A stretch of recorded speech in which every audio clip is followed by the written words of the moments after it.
अपना खाना बना लिया तो फौरन उठ जा, मेरे घर में मेहमान आए हैं, आकर खाना बना दे।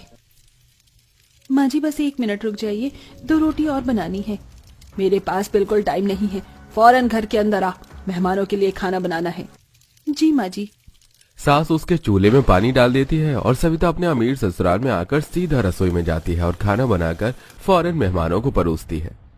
ये लीजिए, आप सबके लिए गर्मा गर्म दम बिरयानी और ये गाजर का शरबत। आप सबको ठंड के मौसम में ये बहुत अच्छा लगेगा। हाँ हाँ, ठंड के मौसम में ये सब चीज तो बहुत अच्छी लगती है। लेकिन सुरेखा, तेरी बड़ी बहू ही काम कर रही है, तेरी छोटी बहू काम नहीं करती। और ये घर के बाहर से क्यों आई है? क्या तूने दोनों बहू के बीच बंटवारा कर दिया है? अरे ऐसी बात बिल्कुल भी नहीं है, मेरी दोनों बहू इस घर में ही रहती हैं। माँ जी मैं जा रही हूँ। रुक जा, अब ये झूठे बर्तन भी तो साफ करेगी ना, कौन उठाएगा ये सब? मैं तो करूंगी नहीं, और वो है नहीं। जी माँ जी। सविता टेबल से खाली पानी के गिलास ले जाकर रसोई में साफ करने लगती है। बाहर दोनों सुरेखा की सहेलियां बहू के बारे में बातें बनाने लगती हैं। क्या सच में सुरेखा ने अपनी दोनों बहू के बीच बंटवारा कर दिया था, या उसने अपनी बड़ी बहू को ही नौकरानी बना लिया था? पूरी बात क्या है ये जानने के लिए कहानी में कुछ समय पीछे चलते हैं, जहां अपने अमीर ससुराल में सविता पूरे घर का काम संभालती थी और सुरेखा का मिजाज भी उसके साथ बिल्कुल ठीक था।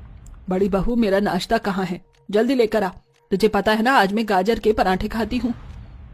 और भाभी, मुझे तो आलू की पराठे चाहिए। लेकिन भाभी, मैं प्याज के पराठे खाऊंगा, थोड़े दिन की बात है, उसके बाद मेरी पत्नी आकर खाना बनाया करेगी और मुझे आपके हाथ का बढ़िया बढ़िया खाना मिलेगा भी नहीं। तभी गर्मा गर्म पराठे की चपाती लिए सविता सबकी प्लेट में पसंदीदा पराठा रखती है। अरे वाह बहू, मैंने तुझे बोला भी नहीं और तूने मेरा पसंदीदा पनीर का पराठा रख दिया। ये हुई ना बात, एक सर्वगुण संपन्न बहू बिल्कुल तेरी जैसी ही होती है। शुक्रिया पापा जी। भले ही बहू तू गरीब घर से आई हो, लेकिन खाना बनाना और घर के काम करना तुझे बखूबी आता है। यह सुन सविता को शर्मिंदगी सी महसूस होती है। सुरेखा अपनी गरीब बहू से अच्छे से बात करती थी, लेकिन बीच बीच में उसे गरीबी का ताना देकर जता भी दिया करती थी। अगले ही महीने नैतिक की शादी एक अमीर घर की मोनिका नाम की लड़की से हो जाती है, जिसके तेवर आसमानों को छूते थे। घर में आए हुए उसे 1 हफ्ता भर होता है। सब डाइनिंग टेबल पर बैठकर खाना खा रहे होते हैं, तभी मोनिका खाने से उठ जाती है। बहुत हो गया माँ जी, अब मैं यहाँ बैठकर खाना नहीं खा सकती। आखिर मेरी भी कोई इज्जत है, कोई स्टैंडर्ड है। बहू तू क्या कहना चाहती है? मुझे कुछ समझ नहीं आ रहा। बात ये है माँ जी, मैं इतने दिन से चुप थी, लेकिन अब और नहीं। ये गरीब जेठानी जी मेरे बगल में बैठकर कैसे खाना खा सकती हैं? मुझे उनके साथ रहना बिल्कुल भी गवारा नहीं है। माँ जी प्लीज आप बंटवारा कर दीजिए। मैं इसके साथ एक छत के नीचे एक रसोई का खाना, डाइनिंग टेबल कुछ भी शेयर करना नहीं चाहती। कल को हमारी तरफ से या मेरी फ्रेंड्स यहाँ आएंगे तो क्या कहेंगे? मैं गरीब जेठानी के साथ ससुराल में रहती हूँ। क्या फायदा फिर आपके अमीर होते हुए भी गरीब को ही आप घर में रखेंगे? जरा इनका हुलिया देखिए। हाँ माँ, छोटी भाभी बिल्कुल ठीक कह रही है। मेरी फ्रेंड्स ने भी घर में आकर मेरा मजाक उड़ाया था। पापा जी मैंने ठीक बोला ना? वैसे भी जेठ जी कहाँ इतना अच्छा कमा पाते हैं, उन्हें अपने छोटे भाई से कुछ सीखना चाहिए। अब मैं क्या बोलूं सुरेखा, तुम ही देखो। मुझे सोचने के लिए थोड़ा समय चाहिए। माँ, आप सच में हमें अलग कर देंगी?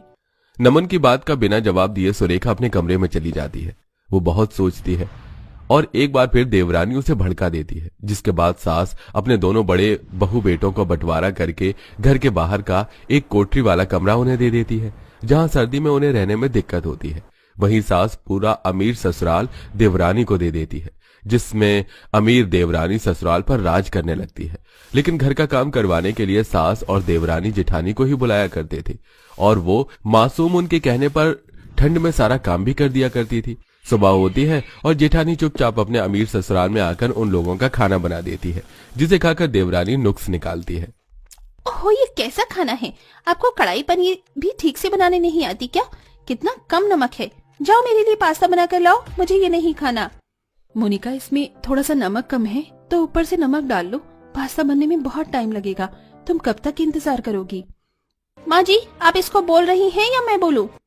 बहू, अगर अपने आप को इस घर की बहू मानती है तो चुपचाप वो काम कर दिया कर जो हम तुझे कहते हैं। जी माँ जी। मामी, मुझे ठंड लग रही है, आप ना सूप बना दो और हीटर भी रख दो मेरे पास, वरना मैं खाना नहीं खा पाऊंगी। बहू, हवा आ रही है, जरा खिड़की बंद कर दे। हाँ, और मेरे लिए शॉल ले आ। जी पापा जी। एक एक करके सविता सबका काम करती है। झूठे बर्तन ठंडे पानी में साफ करके फिर कपड़े धोने जाती है। जब अमीर ससुराल का सारा काम हो जाता है तब वो अपने बंटवारे के कमरे में चली जाती है, जहां चूल्हे पर अपना खाना बनाकर दोनों पति पत्नी खाना साथ में खाते हैं। माफ कर दो सविता, मेरी वजह से तुम्हें भी इस घर से बाहर रहना पड़ रहा है, इस बंटवारे के कमरे में, और मेरे ही कारण माँ तुमसे ठीक से बात नहीं करती है। कोई बात नहीं, मुझे तो बस परिवार का प्यार चाहिए। कम से कम घर में आने जाने को तो मिल रहा है। आप बुरा मत मानिए, बस मैं इंतजार कर रही हूँ आपका काम अच्छा चलने लगे और माँ जी आपको नकारा ना कहीं। गरीब बहू बेटे इसी तरह छोटे से कमरे में अपना रहन सहन खाना पीना करते हैं, लेकिन अब धीरे धीरे सास नंद देवरानी उससे काम निकलवाने के लिए उसको परेशान करते थे।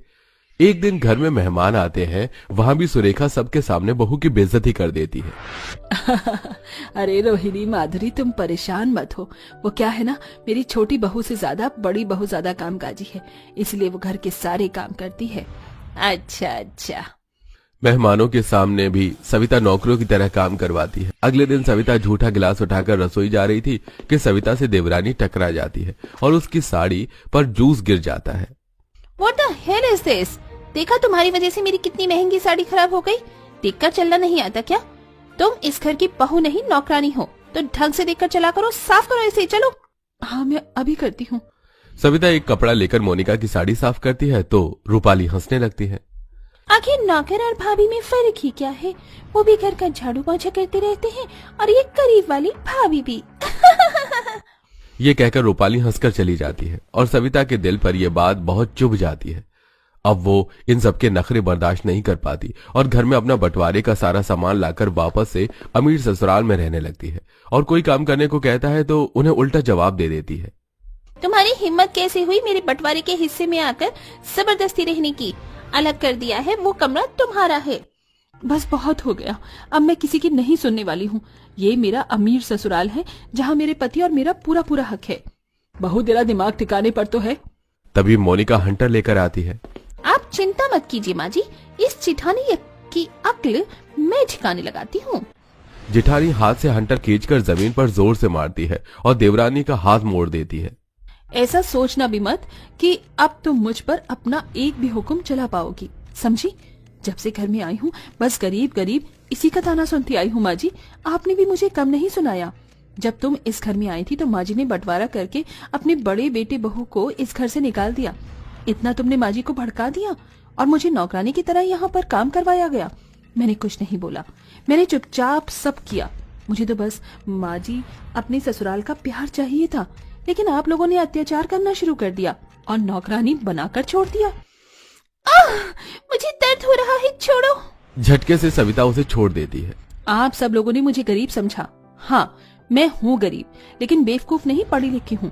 और अगर आज बात बंटवारे पर आ ही गई है तो माँ जी इस घर का बंटवारा तो आपके दोनों बेटों के हिस्से होगा ना, और इनका भी हक है, तो इस हक से मेरा भी हक हुआ और मुझे वो हक चाहिए। अगर आपने नहीं दिया तो मैं कोर्ट तक ले जाऊंगी आपको घसीट कर, और वहां मैं मुझ पर किया हुआ एक एक जुर्म बताऊंगी। नहीं नहीं बहू, ऐसा मत कर, मुझे माफ कर दे। मैं इसकी बातों में आ गई थी, मुझे तेरे साथ ऐसा नहीं करना चाहिए था। बंटवारा चाहिए ना तुझे, मैं तुझे तेरा हिस्सा जरूर दूंगी, बस तू कोर्ट वोट मत जाइयो। हाँ बहू, ऐसा मत कर। ठीक है, आप सबको छोड़ दूंगी, लेकिन देवरानी जी को तो पुलिस स्टेशन जाना होगा। नहीं नहीं दीदी, मुझे माफ कर दीजिए, मैं आपके साथ कभी बदतमीजी नहीं करूंगी। मैं घर का काम भी करूंगी, सर्दी गर्मी बारिश। मुझे माफ कर दीजिए प्लीज, पुलिस स्टेशन मत जाना। ठीक है, वैसे ऐसे भीगी बिल्ली बनकर काफी अच्छी लगती हो। अपनी समझदारी से सविता अपना और अपने पति का हक वापस लेकर अमीर ससुराल में खुशी खुशी सबके साथ रहने लगती है।